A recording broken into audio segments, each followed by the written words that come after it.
Mga players, narito naman ang labas ng STL para sa Bisaya 7 p.m. August 1, 2026, Saturday.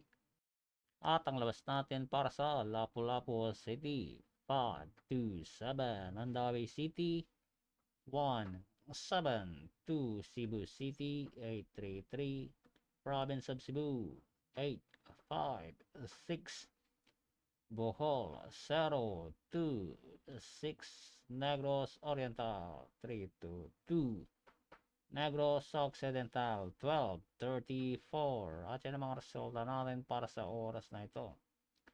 Huwag kalimutan i-click ang subscribe button at notification bell